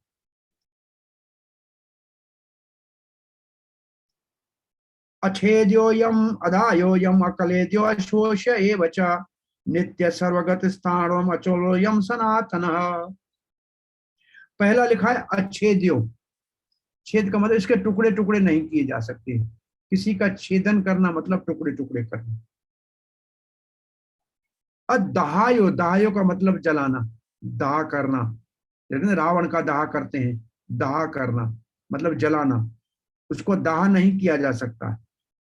अक्लेद्यो, क्लेद्यो, क्लेद्यो का मतलब है यहां इसको गलाया नहीं जा सकता। जैसे किसी चीज को गला दे, नमक को पानी में डालो तो गल जाएगा। आत्मा इसको गलाया नहीं जा सकता है। अक्लेद्यो। अशोष्य एव च, शोष्य का मतलब है उसको सुखाया नहीं जा सकता, गलाया नहीं जा सकता, सुखाया नहीं जा सकता, जलाया नहीं जा सकता, काटा नहीं जा सकता। कैसा है? नित्य है। सर्वगत का मतलब सब जगह है, सूर्यलोक में भी है, चंद्रलोक में भी है, स्वर्ग में भी है, नरक में भी है, सब जगह है। स्थान और अचलो यम सनातन। अचल और स्थान और का मतलब एक जगह खड़ा होना, अचलो का मतलब कोई जिसमें तब्दीली नहीं आती है, हमेशा एक जैसा रहता है। सनातन का मतलब सदा रहने वाला। तो इन दो श्लोकों में और आत्मा के गुण लिखे हुए हैं। पहले हमने 9-10 गुण देखे हैं, और आगे ये है, काटा नहीं जा सकता, गलाया नहीं जा सकता, जलाया नहीं जा सकता, सुखाया नहीं जा सकता, सदा रहने वाला है, सब जगह है, कोई तब्दीली नहीं होती, चलता नहीं है, हमेशा एक जैसा रहता है, देखने में नहीं आता है, 25वें श्लोक में है, और अचिंत्य है। अचिंत्य है का मतलब उसका तस्वर भी नहीं किया जा सकता, और इम्यूटेबल, इसका मतलब दूसरे किसी से मिलाया नहीं जा सकता। जैसे हम पानी में चीनी मिला है, ऐसे किसी में मिलाया नहीं जा सकता। तो इस 24वें श्लोक में मुख्य बात है, आत्मा हर समय उसी अपनी नाप का रहता है, छोटा बड़ा नहीं होता। और कभी सब मिलके मिल जाए, एक जैसे हो जाए, ऐसा भी नहीं होता है। और ये आत्मा पानी में भी है, और आसमान में भी है, हवा में भी है, सूर्य में भी है, सब जगह है। जो सूर्य में जिस्म होंगे ना, वो आग के बने हुए होंगे। जैसे कभी आप वाटर पार्क में जाते हैं तो आपको ऐसे कपड़े पहनाते हैं जिससे आप पानी में खेल सकते हो। कभी आग के अंदर गुजरना होता है तो ऐसे कपड़े पहनाते हैं जिसके आग जलाती नहीं है। ऐसे जिस लोक में होते हैं उसको वैसा ही जिस्म मिलता है। और अब 25वां श्लोक पढ़ते हैं कि देखा नहीं जा सकता है आत्मा को, सिर्फ धर्मी किताबों से पता लगता है, शास्त्रों से पता लगता है, महसूस नहीं किया जा सकता, अचिंत्य है और तजर्बों से इसको समझा नहीं जा सकता। और फिर एक सवाल उठाया जाता है कि बार बार वही बात कही जाती है, आत्मा आत्मा सदा रहता है, नित्य है, मरता नहीं है, ये बार बार क्यों कहते हैं? बोला बार बार कहना किसी चीज को अच्छी तरह से समझाने के लिए जरूरी है। तो आइए 25वां श्लोक पढ़ते हैं।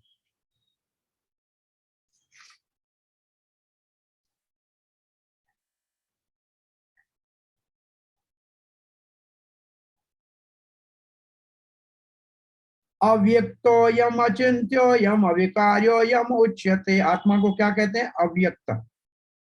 अव्यक्त का मतलब जिसको देखा न जा सके, अचिंत्य जिसका सोचा नहीं जा सके, अविकार्य जिसमें कोई तब्दीली नहीं आए। तो अव्यक्त का मतलब जिसको देखा न जा सके, अचिंत्य का मतलब जिसके बारे में सोचा न जा सके, और अविकार्य का मतलब जिसके अंदर कोई तब्दीली ना आ सके।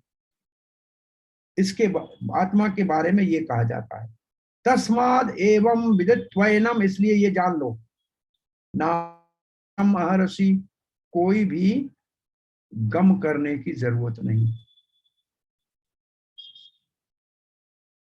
तीन बातें हैं यहां, देखा नहीं जा सकता, सोचा नहीं जा सकता, और तीसरा का जो अविकार्य का मतलब है कोई तब्दीली नहीं आती, हमेशा एक जैसा रहता है।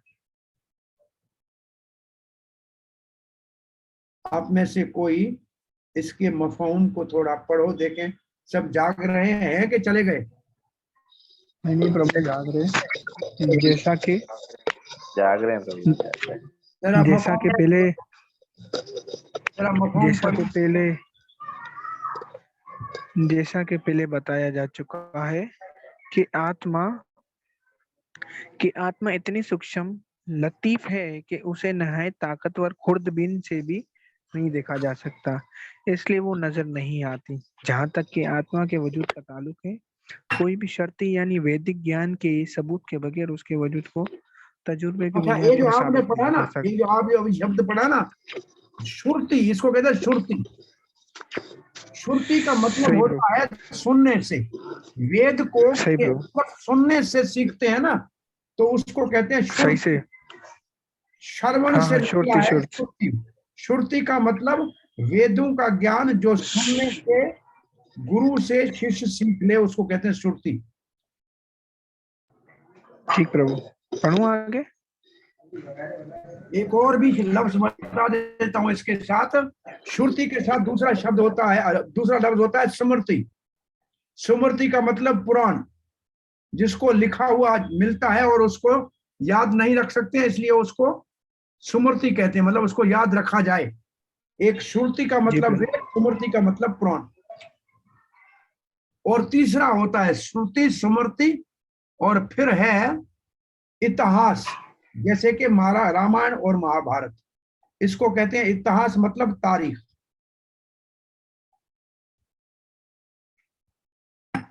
हाँ पढ़िए। हमें ये सच्चाई कबूल करनी पड़ेगी, क्योंकि आत्मा के वजूद को समझने का कोई और जरिया नहीं है। अगर चिंत्य शऊर की बिना पर आत्मा हकीकत है, ऐसी बहुत सी बातें हैं जो शास्त्रों और आचार्यों वगैरह की रहनुमाई के बिना पर ही कबूल करनी पड़ती है। कोई भी अपनी माता के कहने पर अपने पिता के वजूद से इनकार नहीं कर सकता। माता के बयान के बगैर पिता के वजूद को तस्लीम करने का कोई तरीका नहीं है। इस तरह वेदों के मुताले के अलावा आत्मा को समझने का कोई जरिया नहीं। अपने तजुर्बे के ज्ञान से आत्मा को समझना नामुमकिन है। आत्मा चिंत्या और चिंतन बाशऊर भी, ये भी वेदों का बयान है और हमें इसे मानना पड़ता है। जिस्म की तब्दीलियों के बरक्स आत्मा में कोई तब्दीली वाकई नहीं होती। आत्मा सनातन तौर पर गैर तब्दील पजीर होते हुए अनंत परमात्मा के मुकाबले में अनु जोहरी हैसियत ही रखती है। छोटा है, परमात्मा तो अनंत छोटा यानी है। हाँ ठीक है। हाँ जी जी प्रभु। अनु जोहरी हैसियत ही रखती है। परमात्मा अनंत यानी लामेदुत है और अनु आत्मा इंतहाई हद तक सूक्ष्म लतीफ है। इसलिए आत्मा अपनी कमतरी के सबब गैर तब्दील पजीर होते हुए भी अनंत आत्मा यानी परम पुरुष भगवान के बराबर कभी नहीं हो सकती। यही भाव वेदों में मुख्तलिफ तरीके से आत्मा के असतित्व अस्तित्व, अस्तित्व अस्तित्व का मतलब वजूद, अस्तित्व का मतलब वजूद। जी जी प्रभु इस्तेकाम की तस्दीक करने के लिए दोहराया गया है। किसी बात का दोहराना इस मौजू को बगैर किसी गलती के पूरी तरह समझने के लिए जरूरी है। अब इस सारे मफहूम में मुख्य बात खास क्या है कि आत्मा के बारे में हम अपने तजर्बे से नहीं जान सकते। हमको उसके लिए वैदिक शास्त्र और आचार्यों का सहारा लेना पड़ेगा। और इसके लिए मिसाल दिया गया है, बच्चे को अपने बाप के बारे में मालूमात हासिल करनी है तो माँ से पूछना पड़ेगा। तो यहाँ बाप है भगवान, माँ है शास्त्र, शास्त्र माता से भगवान पिता का पता लगता है और इस पता लगाने वाला हमारे को सहारा देता है गुरु, जो हमारे को शास्त्र सिखाता है। तो गुरु और शास्त्र से आत्मा के या भगवान के बारे में जान सकते हैं। और मिसाल दिया है ये माँ वाला। और दूसरा इस मफहूम में खास बात है कि भगवान अनंत है और जीव बहुत छोटा है। वो अनंत है, जीव सीमित है, बस इतना है। अब 26वां श्लोक पढ़ रहे हैं। अथ चयनम नित्य जातुम नित्यम वा मन्यसे अमृतम तथापि तुम महाबाहो नयनम सोचितम अहरसी। अब ये जो श्लोक है इसमें भगवान एक और नजरिया बता रहे हैं, जो दुनिया का नजरिया है, भगवान का नजरिया नहीं है। और ये दो नजरिए हैं इस श्लोक में। एक को बोलते हैं लोकायतिक, लोकायतिक का मतलब आम आदमी की बात। दूसरा है वैभाषिक, वैभाषिक। ये वैभाषिक ये एक और फिलसफा है। ये दोनों क्या कहते हैं? ये दोनों कहते हैं कि जो जिंदगी नजर आती है ये कुछ मादी चीजें आपस में मिल गई है और उसके अंदर कुछ केमिकल चीजें मिलाई गई है। और यही बात आजकल के हमारे साइंसदान भी कह रहे हैं। तो इस श्लोक से आपका कभी सवाल आता है तो लोकायिक क्या कहते हैं और वैभाविक क्या कहते हैं? तो आइए अब इस श्लोक के अनुवाद को पढ़ते हैं। प्रभुपाद जी क्या लिखते हैं? हमेशा इस दुनिया में कुछ ऐसे फिलासफर हैं, आलिम हैं, जो बुद्धिस्ट, वो जैसे कैसे हैं, जैसे बुद्धिस्ट है। बुद्धिस्ट के फिलासफी को क्या कहते हैं बताइए जरा? बुद्धिस्ट फिलासफी को क्या कहते हैं?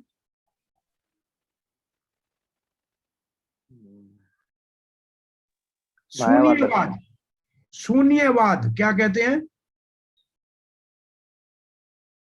शून्यवाद। याद करो क्या बोलते हैं बुद्धिस्ट फिलासफी को? शून्यवाद। वो प्रभुपाद जी के प्रणव मंत्र में है ना, निर्विशेष शून्यवादी, निर्विशेष शून्यवादी। तो ये शून्यवाद का मत, शून्य कहते हैं जीरो को। जो शून्य संस्कृत में है ना उसका मतलब है जीरो, सिफर। सिफरवादी, सिफरवादी का मतलब मरने के बाद कुछ भी नहीं रहेगा, कोई आत्मा वात्मा कुछ नहीं होता है, सब कुछ खत्म। शून्यवाद का मतलब सिफरवाद, जीरोवाद। इसका मतलब कोई वजूद नहीं है, आत्मा परमात्मा कुछ नहीं है, सब कुछ जीते हैं तब तक हैं फिर खत्म। ये शून्यवाद जो है ये नास्तिकवाद भी है। नास्तिकवाद का मतलब क्या है? नास्तिक और आस्तिक, इनका आपको माना आती है? जी जी प्रभु, नास्तिक यानी भगवान एथियस्ट है, वो एथियस्ट, वो हाँ, भगवान वगैरह को अंग्रेजी नहीं में मानते, एथियस्ट कहते हैं, नास्तिक को अंग्रेजी में एथियस्ट कहते हैं। वो और भगवान वगैरह को जो नहीं मानते। भगवान को मानने वाले हैं उसको थीसिस्ट कहते हैं। ठीक है, आप इसको अंग्रेजी में समझ रहे हैं, उर्दू में क्या कहेंगे? नास्तिक और आस्तिक। भगवान को मानने वाले, न मानने वाले, ऐसे भी कह सकते हैं। जी जी प्रभु। ठीक है, श्रद्धावान अश्रद्धावान। वो तो ठीक है। अब प्रभुपाद जी लिखते हैं, जैसे बुद्धू जैसे कुछ लोग हैं जो आत्मा के अलग वजूद के ऊपर एतबार नहीं करते। वो कहते हैं आत्मा और जिस्म एक ही बात है। जब भगवान श्री कृष्ण भगवत गीता बोल रहे, उस जमाने में भी ऐसे कुछ फिलासफर थे, और उनके लिए दो नाम है। कौन से दो नाम है? लोकायतिक और वैभाषिकस। वो क्या कहते हैं? बस कुछ मादी चीजें इकट्ठी हो गई और ये जिंदगी बन गई। और प्रभुपाद कहते हैं आजकल के साइंसदान भी ऐसे कहते हैं। वो कहते हैं कुछ मादी चीजें मिल गई और किसी समय उसके अंदर कोई तब्दीली आ गई और उसमें कोई कीमियाई अमल हो गया और ये जैसे ये जिंदगी बन गई। अब इसके बाद आप जरा पढ़िए लाइन, अपने किताब में पढ़िए, द फिलॉसफी, अगर वैभाषिक एंथ्रोपोलॉजी के अगर लिए वे क्या लिखा है?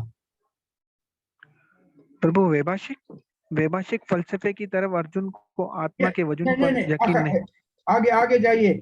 Science of anthropology is based on this philosophy. ये क्या है? कौन सी साइंस है? क्या लिखा है इसको उर्दू में? वैदिक फलसफे को कबूल करते हुए अनु आत्मा का वजूद है या इससे इनकार आप आगे चले गए, आप आगे चले गए। सॉरी प्रभु। इसके बरक जदीद साइंसी दौर और साइंसी जंग में दुश्मन पर विजय फतह पाने के लिए नहीं प्रभु, हाँ हाँ हाँ हाँ कीमिया हाँ। यही आप यही है प्रभु। हाँ नहीं, बहुत आगे चले गए, बहुत आगे चले गए। आप तो दूसरे अच्छा अच्छा प्रभु। हमारे हिसाब से कीमियाई अज्जा। कौन सी साइंस का नाम लिखा है? एंथ्रोपोलॉजी, कीमियाई अज्जा। कीमियाई अज्जा नहीं, इसके बाद कीमियाई अज्जा के बाद क्या लिखा है? पढ़ो। मामूली मिकदार जाया होने जाने प्रभु पर यहाँ अफसोस। पर रसायन केमिकल जाया कर दिए जाते हैं, रसायन केमिकल। वो भी हो गया, ये भी ठीक है, लेकिन एक इसके बाद लाइन लिखी है, वो पढ़ो। The science of anthropology is based on this philosophy. Currently, many pseudo-religions now become fashionable in the America are also adhering to this philosophy. जी जी जी जी प्रभु, मिल गया ये Buddhist sect. हाँ, ये क्या है? एंथ्रोपोलॉजी इनके क्या है? इनके नजरिए के मुताबिक जिस्म तभी भौतिक तत्वों की तरकीब से है और खास मुकाम पर तिब्बी और कीमियाई अनासिर के साथ मिलकर अमल करने से जिंदगी की लक्षण अलामत जाहिर होते हैं। निर्विज्ञान इल्म अल इंसान इस फलसफे पर मबनी है। कौन सा फलसफा? निर्विज्ञान इल्म कौन सा फलसफा? निर्विज्ञान इल्म अल इंसान इस फलसफे पर मबनी है। आजकल बहुत से झूठे धर्मों का फैशन अमेरिका में चल पड़ा है। इल्म अल इंसान क्या है? इंसान क्या? प्रभु यहाँ पर लिखा हुआ है इल्म अल निसान, इस तरह लिखा हुआ है इल्म अल निसान। इल्म अल निसा। हाँ प्रभु, इस इल्म प्रकार अल लिखा निसा। है। इंसान, इल्मुल इंसान यानी इंसानों का इल्म। एंथ्रोपोलॉजी, पहले तो ऊपर लिखा है एंथ्रोपोलॉजी। जी इल्म अल इंसान, इल्म अल इंसान, ओके ठीक है। इल्मुल इंसान ऐसा लिखा है। इल्म अल इंसान, ठीक है, आगे।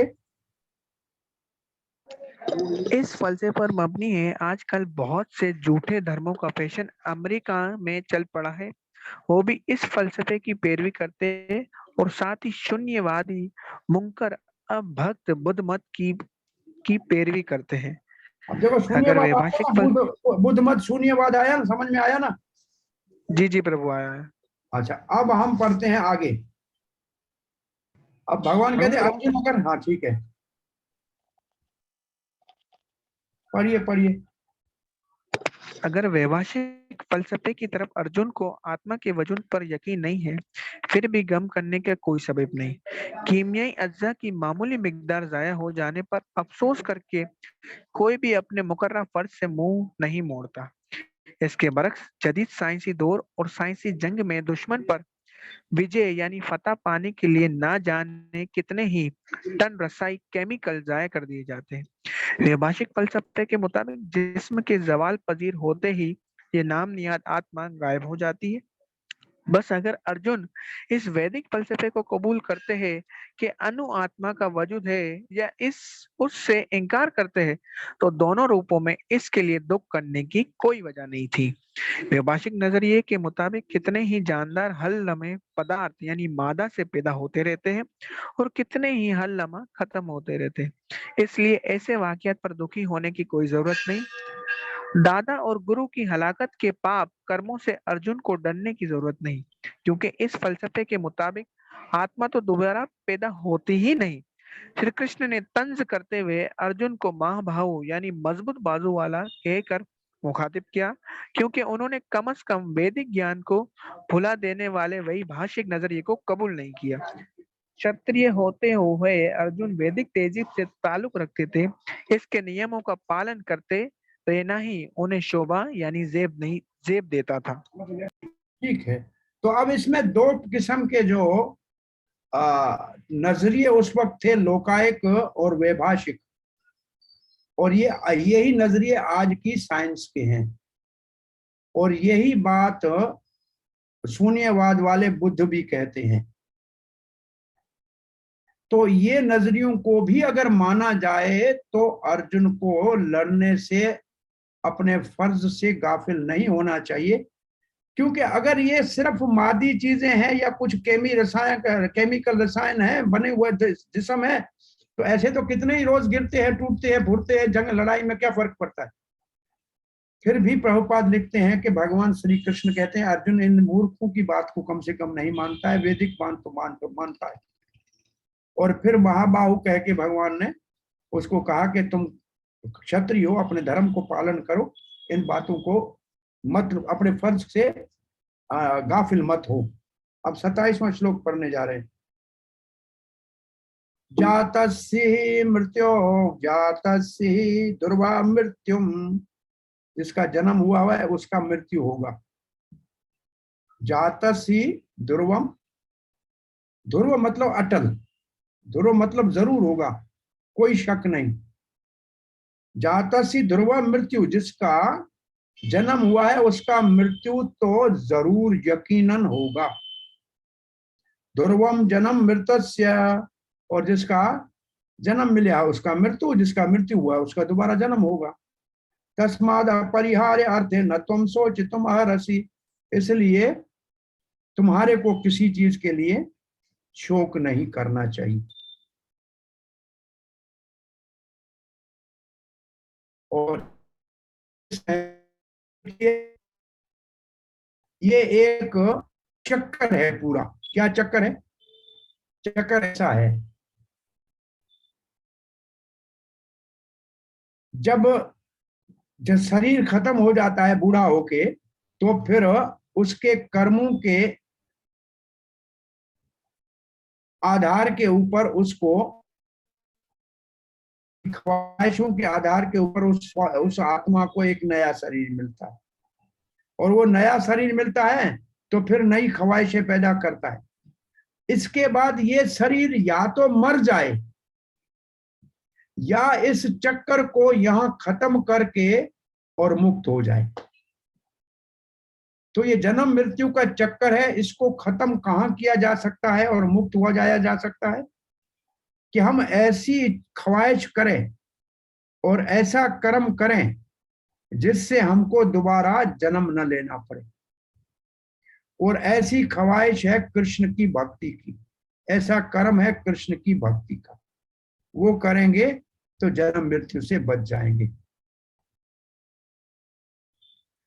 और प्रभुपाद जी के तात्पर्य में लिखा है कि ये चक्कर अगर चलता है जन्म मृत्यु का, इसका मतलब ये नहीं है कि हम बिना किसी जरूरत के खून खराबा करें और और जानवरों को मारें या इंसानों का कत्लेआम करें। फिर भी कभी कभी ऐसा हिंसा या मारना धर्म के लिए जरूरी होता है जब दूसरों को बचाने की जरूरत है। तो इस श्लोक में भी आपके उस सवाल का मजमून में जवाब है कि कब हमको मारना चाहिए और कब नहीं मारना चाहिए। अगर अर्जुन धर्म के लिए नहीं लड़ेगा तो ये दुनिया गलत रास्ते में चली जाएगी और अर्जुन के अपने फर्ज को न निभाने की वजह से उसको पाप लगेगा। अब इसका मफहूम पढ़ के देखते हैं। प्रभुपाद ने लिखा है, ये इस चक्कर की बात लिखी है। अपने कर्मों से जीव को जन्म मिलता है, फिर रहता है, फिर मरता है, फिर उस कर्मों से दूसरा जन्म मिलता है। तो ये चक्कर चलता रहता है जब तक मुक्ति नहीं होती। फिर कहते हैं इस चक्कर का मतलब ये नहीं है कि हम कत्ल खाने खोलें, लड़ाइयां करें। फिर भी कभी कभी कत्ल करना जरूरी होता है। काय के लिए? कानून की बालातरी को कायम रखने के लिए। और कुरुक्षेत्र की लड़ाई जो थी वो भगवान की ख्वाहिश के मुताबिक थी और इसको टाला नहीं जा सकता था क्योंकि ये सही मकसद के लिए थी और इसमें क्षत्रिय के अपना धर्म निभाना था। तो फिर अर्जुन को घबराने की क्या जरूरत है? कोई भी इस लड़ाई में आया है वो मरेगा, चाहे वो रिश्तेदार हो। इसको अपने फर्ज को निभाना चाहिए, उसको कानून को नहीं तोड़ना चाहिए। और वो अर्जुन अपना फर्ज नहीं निभाएगा और ये लाकानूनियत फैलेगी तो कानून के तोड़ने का पाप अर्जुन को लगेगा। अर्जुन को डर लग रहा था कि मेरे को पाप लगेगा, मैं मारूंगा। तो भगवान कहता है नहीं मारोगे तो पाप लगेगा, क्योंकि आप अपने फर्ज को नहीं पूरा कर रहे हो। और तुम नहीं मारोगे तो क्या ये मरने से बच जाएंगे? आज नहीं तो कल मर ही जाएंगे। पर आप गलत रास्ता अपनाने के कारण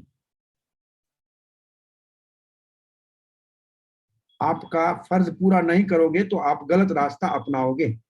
अब 28वां श्लोक पढ़ रहे हैं।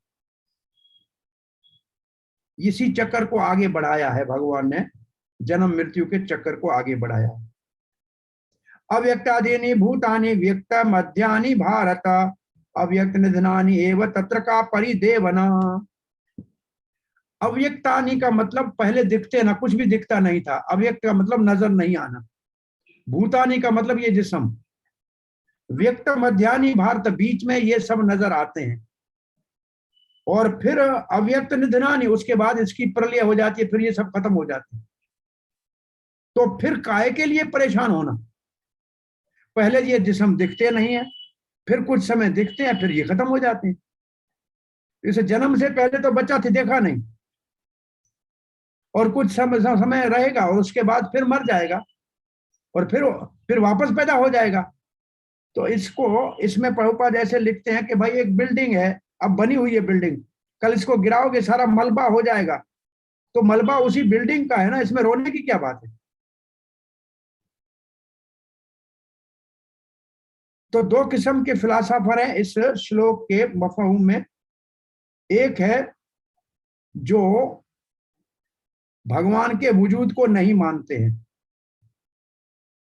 दूसरे हैं भगवान के वजूद को मानते हैं। एक आस्तिक, एक नास्तिक। जो मानते हैं उनके लिए कृष्ण भगवान कहते हैं कि तुम्हें चिंता करने की जरूरत नहीं है। क्यों? क्योंकि हमारा जिस्म बना हुआ किस चीजों का है? 5 चीजों का।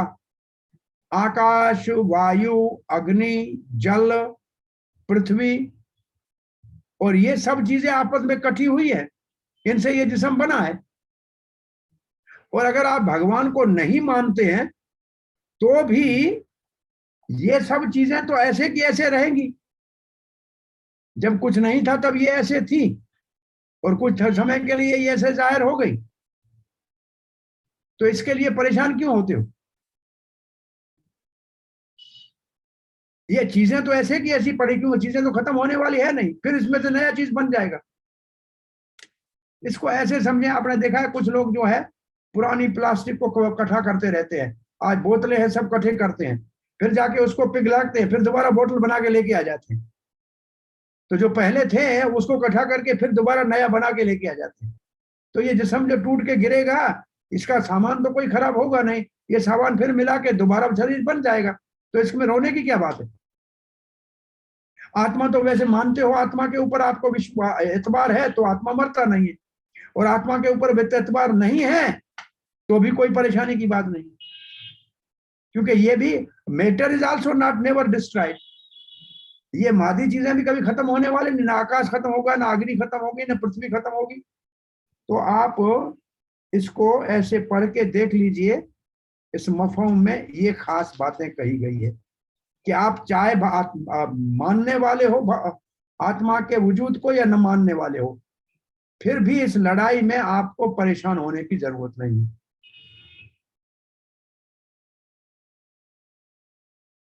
प्रभुपाद जी मफहूम के दूसरे पैराग्राफ में लिखते हैं, आसान तरीका है इस बात को समझने का कि शरीर और जिस्म और आत्मा क्या है। भगवत गीता आसान तरीका है जो बड़े अब्बा इख्तियार भगवान श्री कृष्ण खुद ने कही है।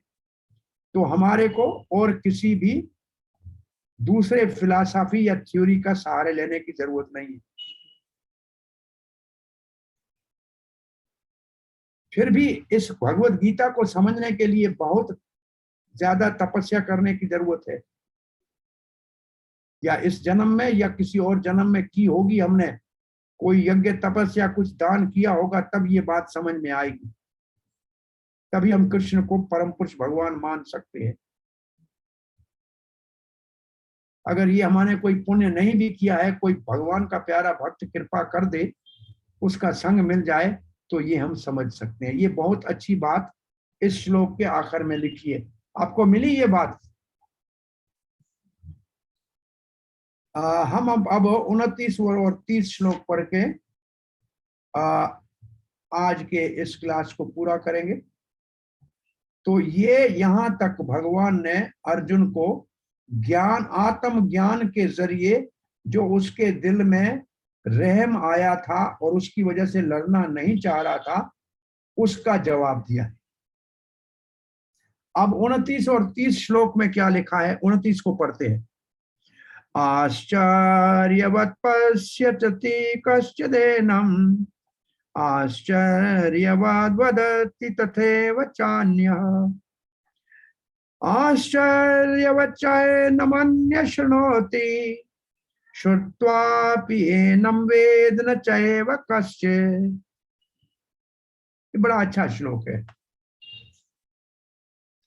कुछ इस आत्मा को देखते हैं कि अजीब है, कुछ सुनते हैं इसके बारे में कहते हैं अजीब है, और कुछ इसका बयान करते हैं कहते हैं ये अजीब है। तो तीन तरीके से इसको अजब में डालने वाला कहा गया है। देखने वाले इसको अजीब क्यों कहते हैं?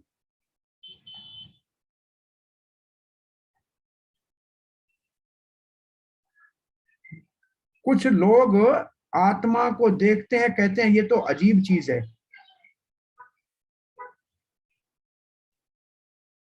कुछ लोग अजब में पड़ जाते हैं, वो कहते हैं ये आत्मा है क्या।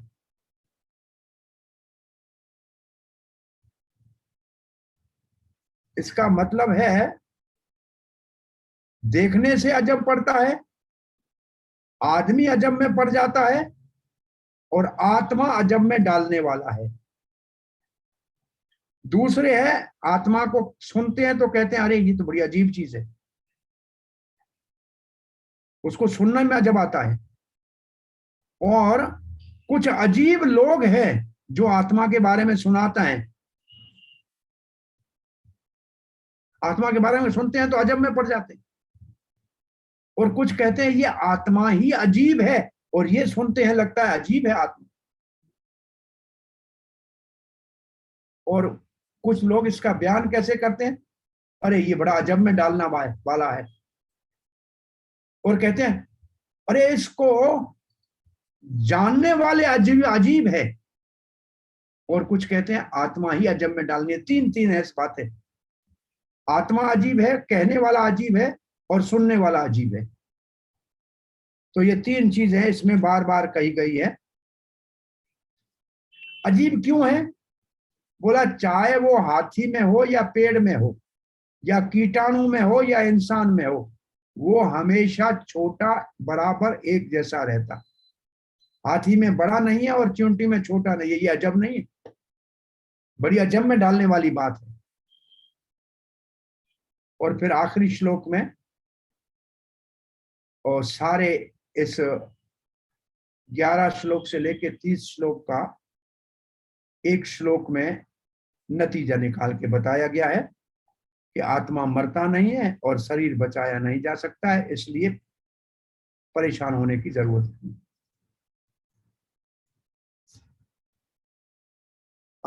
ये लंबा चौड़ा इसका मफहूम पढ़िए।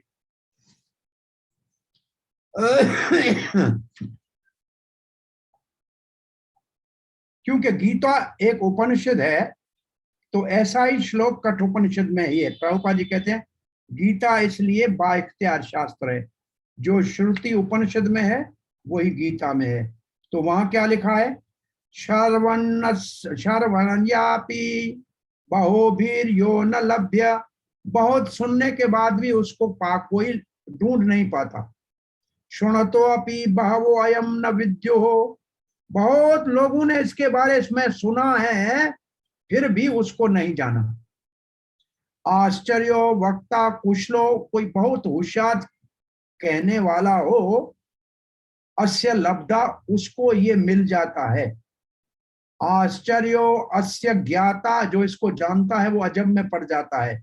कुशलानुशिष्ट, कुशल अनुशिष्ट अनुशिष्ट, जो ऐसे बहुत बड़े होशियार की नजरदारी में कोई इसको समझे तो भी अजब में पड़ जाए। ये ऐसा दूसरा श्लोक है कठोपनिषद में। अब प्रभुपाद कहते अजब में क्यों डालता है?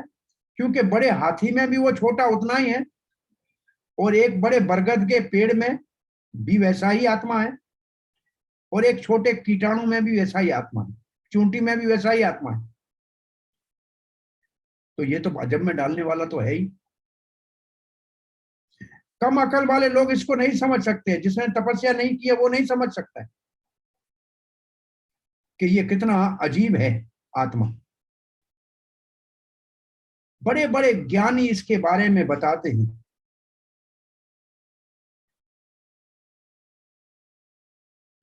ब्रह्मा भी आके इसके ऊपर प्रवचन करे, जो पहला इस दुनिया में पैदा हुआ है।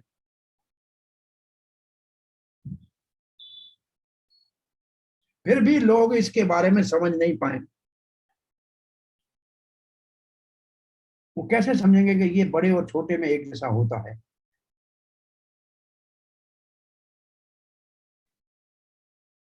तो अब इसमें लिखा है कि इसका वजूद ही ऐसा है कि लोग इसके बारे में सोच के चक्कर में पड़ जाते हैं।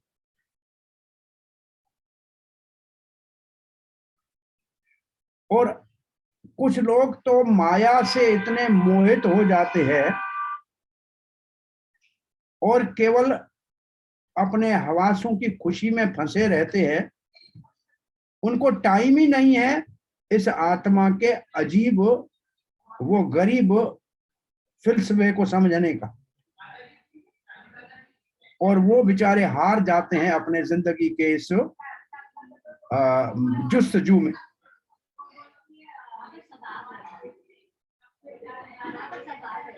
कीर्तन शुरू करो, कीर्तन शुरू करो, दरवाजा बंद करो, कीर्तन शुरू करो। अब ये पहला जो पैराग्राफ है ये है देखने के लिए, दूसरा पैराग्राफ है ऐसे ही सुनने के लिए, और तीसरा पैराग्राफ है समझने के लिए। भगवत गीता भगवान ने जो कही है उसको समझ के हमको आत्मा के बारे में समझना चाहिए।